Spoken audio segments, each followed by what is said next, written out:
Test number 14. Level 2100 on up. White to move. Pause it here.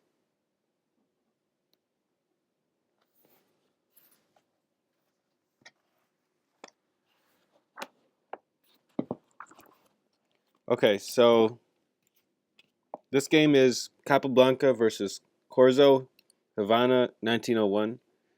White to move. A very famous game. The position is quite interesting. The main features are the opposite colored bishops, white's two passed center pawns, and black's kingside pawn majority. At the moment, white's center pawns are frozen in place. Black's kingside majority is chugging along, but the advances have left various weaknesses in their wake. Most pronounced, at least to my eye, is the sad situation of white's bishop. The poor thing has been relegated to tall pawn status. As we know, if you have such a bishop, you need to either get it outside the pawn chain, thus making it active, or get the blocking pawns out of its way. These goals can be actualized by positional or tactical means. On the other hand, black's bishop looks very nice. If he is able to create a permanent blockage on both e6 and d5, for example, putting his knight on e6, his queen on d7, and bishop on d5, then he'll enjoy a significant advantage.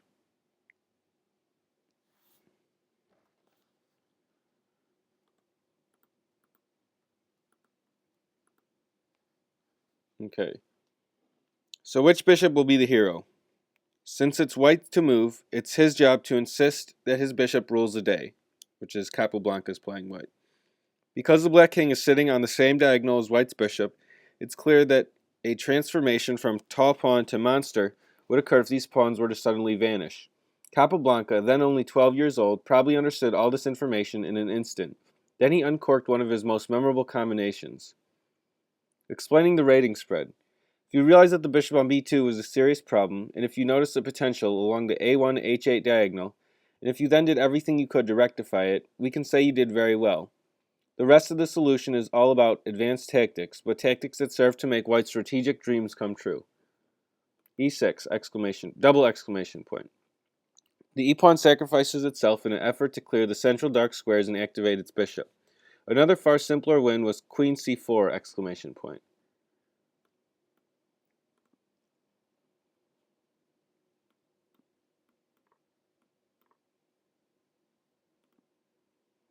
When black's position falls apart, due of course to the opening of the a1 h8 diagonal. For example,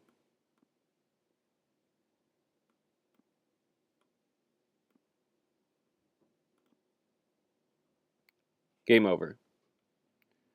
Well, that looks a lot simpler than probably the game, but let's see what happens. Bishop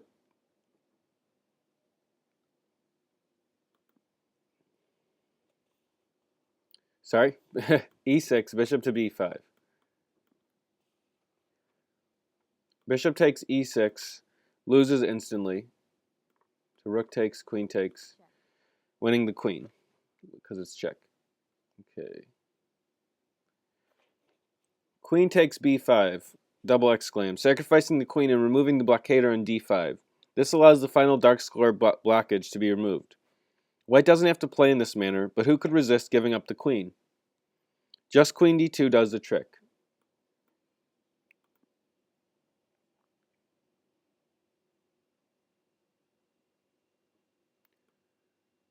Knight to d8, rook e5, and the a1 h8 diagonal once again turns into a fast track freeway for the b2 bishop. Hold on, let's see. And if here, then we can take. And now, if take, then I think we can check.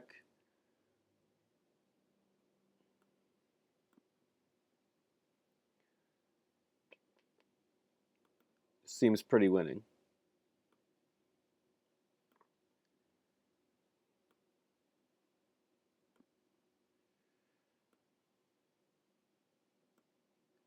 Yeah, why not take the bishop? Well, yeah, there's lots of options. Okay, so what else was there? Also, queen takes here.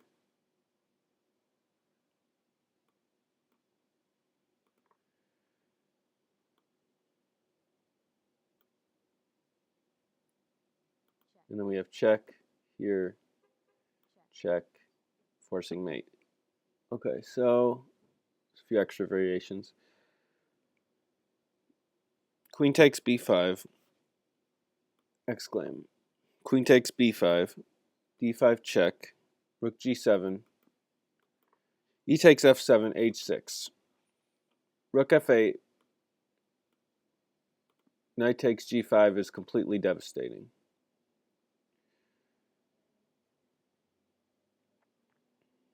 This does not look fun for black. Maybe then rook takes f5 and knight e6 seems winning. No.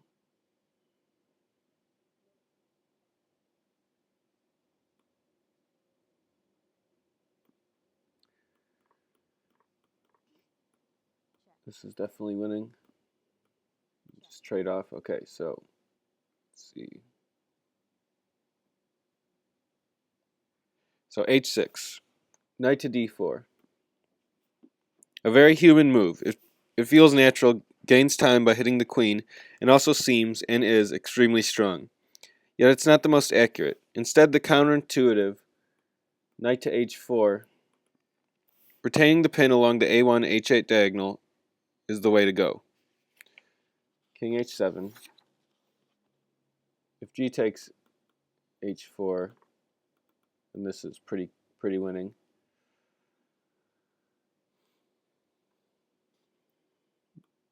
Well, maybe we could look at another. Okay. Take here.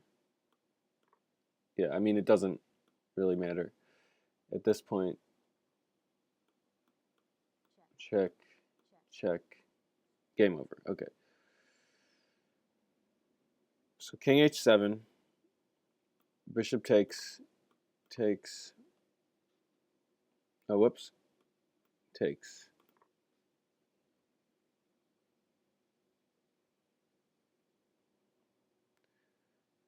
And if we have capturing here, then we have knight takes f5, and the king can't capture the pawn. That's pretty funny. Okay, so that is why they take the knight, f8 queen, takes bishop takes, queen takes d5, rook g1, queen d2 check, 3, threatening mate, rook g2. And white's two rooks and bishop, not to mention the attack on black's king, easily overpowers black's lone queen. Yeah, this looks pretty decisive. Okay, so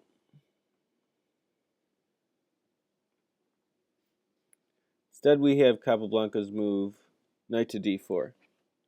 Queen takes f1. Capablanca's analysis versus queen d7 goes as follows. Knight takes f5. Queen takes f7.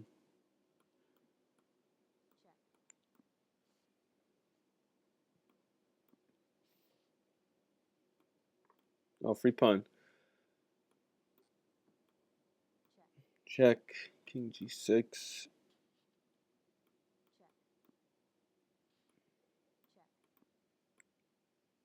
Good calculation.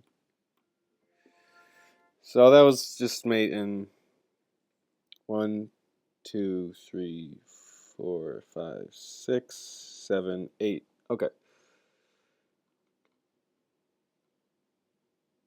So instead we have queen takes 1 because of the obvious mate in 8.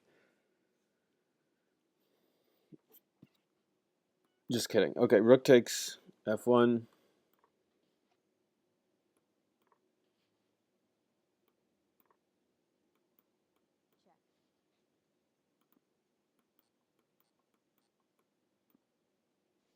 Knight e7, exclaim. Killing the king and also depriving black's rook access to the c-file.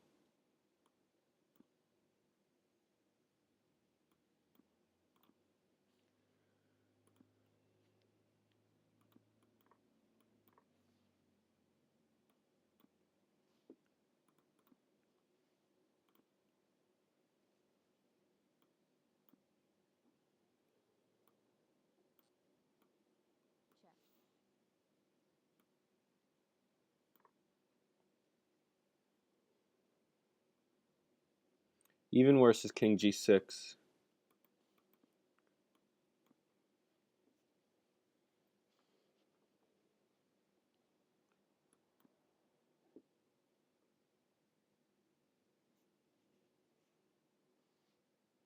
Oh, I'm sorry, I missed a move here. So h takes g4, bishop e5, I meant. King h6, d7, rook d8, knight g8 check, rook takes, but worse is king g6, knight f6, king f7, bishop c7. Okay. Bishop f6. White's now up a piece. The rest was easy.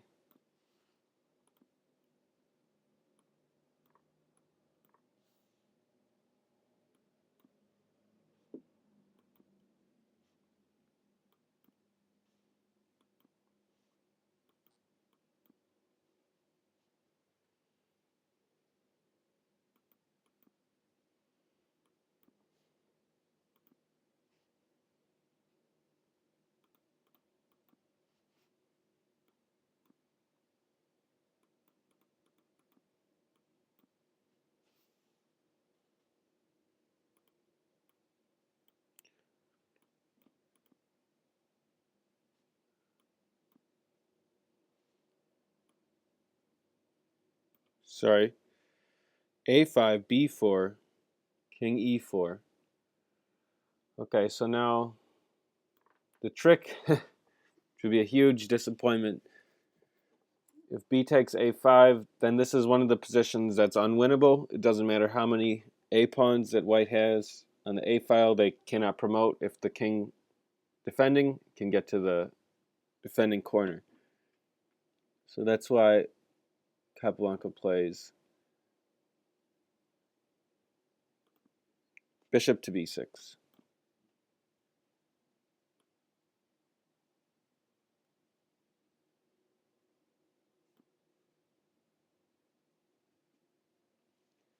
d3, king c6. So yeah, the bishop can't capture the a pawn because of the promotion. And the a pawn can't capture. d5, h2, king c6. And finally, white breaks through. King d4, a4, king e5. And so this, even if these two pieces here were gone, it would be win for white because they're more active king. They don't even need the bishop if the pawn wasn't here.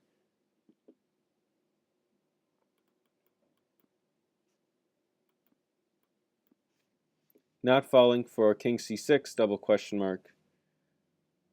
Oh, jeez. Stalemate. King c5. And black finally resigns.